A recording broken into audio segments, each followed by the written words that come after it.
সবচেয়ে বেশি গুরুত্বপূর্ণ আমরা নিজেরা কত শক্তিশালী, আমাদের অভ্যন্তরীণ শক্তি আমরা কতটা মজবুত রাখতে পেরেছি। হ্যাঁ, আমি মানছি গত 15 বছর ধরে এই দেশের সরকার পরিচালনায় যে স্বৈরাচারী শক্তি ছিল তারা আমাদের দেশকে, দেশের সফরেন্টিকে পার্শ্ববর্তী দেশের কাছে বিক্রি করে দিয়েছিল।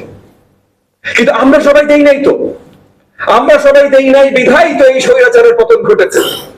তো এই জায়গা থেকে এখন আমরা এমন একটা জায়গায় এসেছি যে আমরা সবাই একে অপরের সাথে সামনে সরকার পরিচালনা নিয়ে যে ধরনের কোন্দলে ঢুকছি, এতে এই স্বৈরাচারের সাথে যারা ছিল, যেমন লাঙ্গল মার্কা একটা দল আছে, স্বৈরাচারের সাথে ছিল, তারা দেখবেন ক্রমাগত তাদের গলার আওয়াজ বেড়ে যাচ্ছে। আপনি দেখবেন গত কয়েক মাস ধরে ক্রমাগত নিষিদ্ধ সংগঠন ছাত্রলীগ বা যুবলীগ বা আওয়ামী লীগ তাদের ছোটখাটো বড় মিলিয়ে বাংলাদেশের সব জায়গায় কিন্তু মিছিল বের হচ্ছে, কেউ ঠেকাতে পারছে না, মিছিল ঠিকই বের হচ্ছে। তো এই জায়গাগুলো, এই ঘটনাগুলো ঘটছে কারণ অনেক দূর আমরা বিচ্ছিন্ন। আমি ছোট একটা গল্প বলি আপনাদেরকে, আপনারা দেখেন এই গল্পটা আপনাদের পরিচিত মনে হয় কিনা। একটা ডিক্টেটরশিপ, একটা স্বৈরতন্ত্র, খুব কঠিন স্বৈরতন্ত্র, জনগণের উপরে খুব শক্ত তার কন্ট্রোল, তার শাসন এবং অবিচার। তার সাথে ছোট্ট একটা গ্রুপ আছে, তারা দেশের পুরো ইকোনমি, পুরো অর্থনীতি খেয়ে নিয়েছে, টাকা পয়সা সব তারা নিয়ে নিয়েছে। জনগণ বছরের পর বছর এই স্বৈরাচারের বিরোধিতা করছে কিন্তু জয় লাভ করতে পারছে না।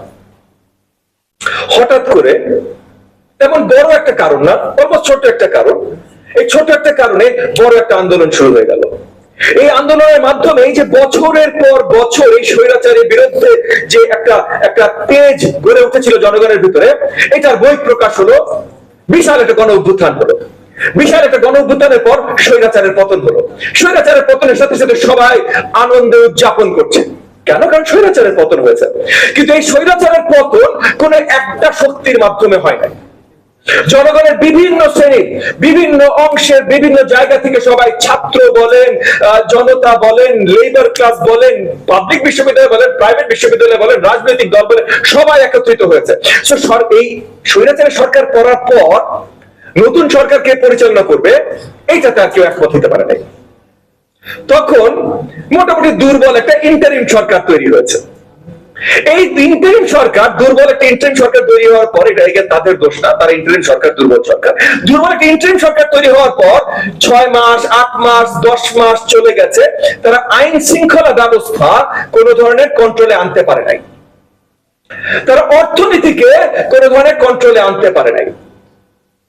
এইটার মাধ্যমে কি হয়েছে, একটা কাউন্টার রেভলিউশনের জায়গা এসেছে। এই কাউন্টার রেভলিউশনের মাধ্যমে যারা এক্সট্রিমিস্ট ফোর্স ছিল, সেই এক্সট্রিমিস্ট ফোর্স গুলো জয়লাভ করা শুরু করলো এবং হয়তো সামনে যে জয়লাভ করতে পারে। এই গল্পটা কি আপনাদের পরিচিত মনে হচ্ছে? এখানে কেউ আছেন এই গল্পটা পরিচিত মনে হচ্ছে? কিছু দূর, একটু বা অনেকখানি? এই গল্পটা কোথাকার? আপনারা বলবেন বাংলাদেশের। আমি বাংলাদেশের গল্পই বলি নাই।